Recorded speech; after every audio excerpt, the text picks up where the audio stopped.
Bonjour ou bonsoir. Aujourd'hui, voilà pourquoi tu dois essayer d'agir sans rien forcer. Mais avant de commencer, pensez à vous abonner, d'activer la petite cloche pour être informé des nouveautés. Et n'oubliez pas de mettre un petit commentaire à la fin de cette vidéo, afin de mieux la partager avec le plus grand nombre. Car vous qui m'écoutez, vous le savez qu'il est important de méditer chaque jour un peu. Alors merci à vous, installez-vous, prenez votre position et détendez-vous. Trouvez votre enracinement et détendez vos muscles. Relâchez la nuque, les épaules. Ouvrez le cœur, libérez votre esprit. La majorité des gens ne vivent pas. Ils se regardent vivre. Toi, tu t'es déjà regardé vivre pendant une conversation. Tu t'observes en train de parler pendant que tu travailles. Tu vois dans ta tête, tu commentes chaque geste, chaque pause. Pendant que tu vis un moment simple, eh bien tu l'analyses déjà. Et si je te disais que cette voix, celle que tu crois être toi, n'est pas toi, mais le frein invisible qui t'empêche d'agir à ton plein potentiel. Il y a 1000 ans, les samouraïs ont découvert quelque chose que la science moderne ne commence à peine à comprendre. Un état où le geste précède la pensée, où la peur disparaît, où tu es toi, enfin pleinement là, et il l'appelait le Mujjain. Dans les prochaines minutes qui vont suivre, tu vas découvrir pourquoi tu l'as déjà vécu et comment le retrouver dans ta vie quotidienne, et non pas sur un champ de bataille. En fait, tu ne te reposes jamais vraiment, pas même quand tu es immobile, même quand tu dors. Ferme les yeux une seconde et compte combien de pensées traversent ton esprit en 10 secondes.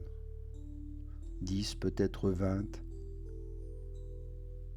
Et certains arrivent même jusqu'à 30 secondes.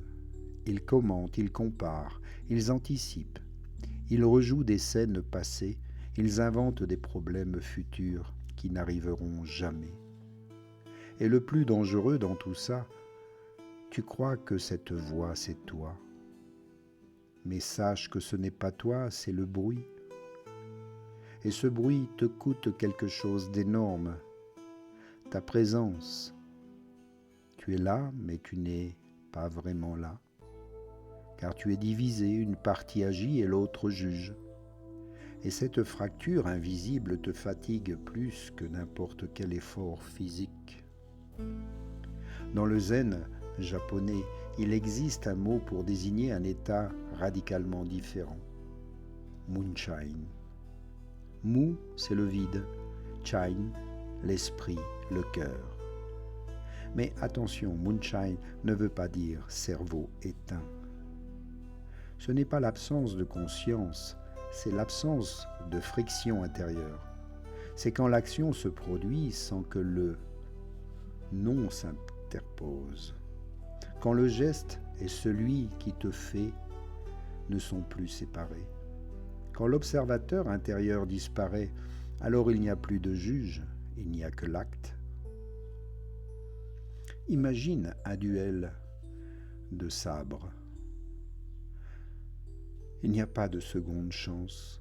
Si le sabreur pense, il va attaquer à gauche, peut-être à droite, alors il est déjà mort. Car le mental est bien trop lent. Dans les écoles traditionnelles de Kenjutsu, on répétait les mêmes mouvements des milliers de fois. Pourquoi ? Pas pour réfléchir plus vite, mais pour ne plus avoir besoin de réfléchir du tout. À un certain niveau, le corps sait. Il répond avant que le cerveau conscient ait formulé la question ou la réponse. Et quand cet espace entre le stimulus et la réponse, il n'y a plus de peur, pas de doute, plus d'identité à protéger, seulement une réponse pure et rapide. Voici la partie peut-être qui dérange. Tu ne peux pas forcer le moonshine. Si tu essaies d'arrêter de penser, tu es encore en train de penser. Si tu veux atteindre l'état de flow, tu viens de le perdre. Plus tu cherches le contrôle parfait, plus tu crées exactement la tension que tu veux éliminer. C'est le paradoxe central. Mind n'est pas une destination. Il ne se fabrique pas, il se révèle quand l'effort inutile tombe comme la surface sur un lac. Tu ne peux pas la forcer à devenir lisse, mais si tu arrêtes de l'agiter, elle le devient d'elle-même. Ce n'est pas réservé aux samouraïs, tu l'as déjà toi-même vécu. Pense à la dernière conversation qui a vraiment coulé, où les mots venaient sans effort, où tu n'étais pas en train de surveiller chaque phrase. C'était moonshine. Pense au travail, au meilleur travail que tu aies produit. Tu ne te souviens probablement pas de comment tu y es arrivé. Et le temps avait disparu. Tu étais simplement dedans en train de le faire. C'est comme une danse, de la musique où ton corps savait sans que tu lui demandes. C'était mind. La question n'est donc pas de créer quelque chose de nouveau, c'est de comprendre pourquoi ces moments deviennent de plus en plus rares. Et la réponse est simple, notre culture valorise l'hyper-contrôle. Optimise, planifie, anticipe et corrige. On t'a appris à penser plus, mais personne ne t'a appris à lâcher. Les maîtres zen avaient eux une image pour ça. Ils disaient que l'esprit est comme le ciel. Les pensées sont des nuages. Et le problème n'est pas le nuage. Le problème, c'est croire que tu es le nuage. Mind ne supprime pas la pensée. Il la remet à sa place. La pensée devient un outil, pas un tyran. Elle apparaît quand elle est utile et elle disparaît quand elle ne l'est plus, comme un sabre que l'on range après le combat. Alors, comment s'en approcher? Pas en le cherchant, on l'a dit, en créant plutôt des conditions pour qu'il émerge. Essaye ces 3 exercices. Le premier, la tâche unique. Choisis une action, une seule. Quand tu manges, tu manges. Pas de téléphone, pas de podcast, juste les sensations. Quand tu marches, marche. Sens tes pieds toucher le sol. Quand tu écoutes quelqu'un, écoute vraiment, sans préparer ta réponse. Au début, tu vas voir à quel point c'est difficile. Le mental va revenir dans les 10 premières secondes. Et c'est normal, mais observe-le et reviens à l'action sans lutte, sans jugement, juste le retour. Exercice 2.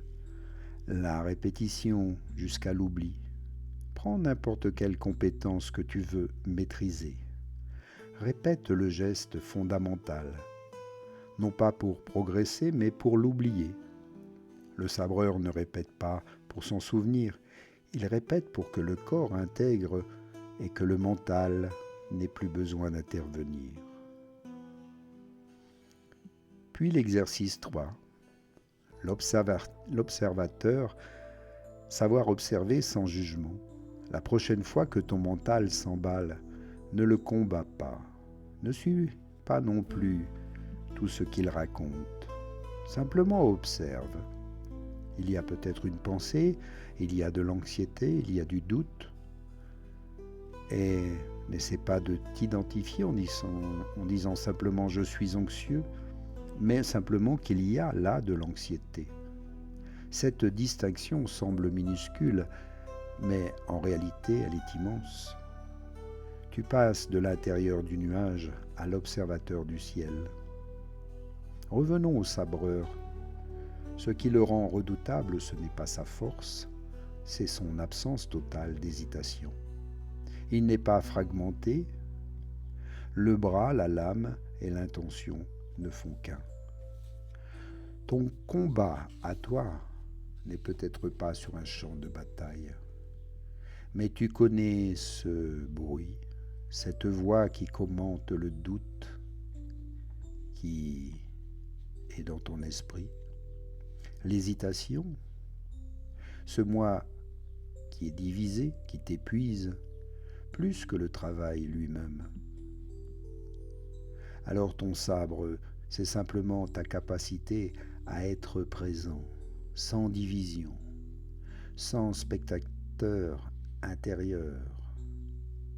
Moonshine n'est pas un concept exotique, réservé aux moines. C'est une possibilité qui est toujours là pour toi, d'être dans l'observation, d'apprendre, répéter un geste jusqu'à l'oublier pour qu'il devienne naturel. Peut-être que tu n'as pas besoin de devenir meilleur, peut-être que tu as juste besoin de disparaître au bon moment. Et si cette exploration te parle, alors expérimente, continue-la. Et ici, nous plongeons ensemble dans la voie silencieuse des sabreurs et des maîtres zen. Ils nous apprennent, par leur sagesse, savoir comment il faut faire pour lâcher prise. Ne rien faire, ne plus forcer, juste laisser faire, simplement parce que maintenant ton corps a appris, il sait, tu t'es entraîné et maintenant tu peux lui faire confiance. L'un ne va pas sans l'autre, il faut bien sûr travailler avant de pouvoir produire. Donc, apprends, recherche toujours la connaissance et ensuite lâche. Laisse ton corps se souvenir. Agis de manière naturelle, parfois par intuition, mais toujours dans la confiance. Merci à toi pour ce beau moment de méditation et de réflexion. Et à bientôt. Namasté.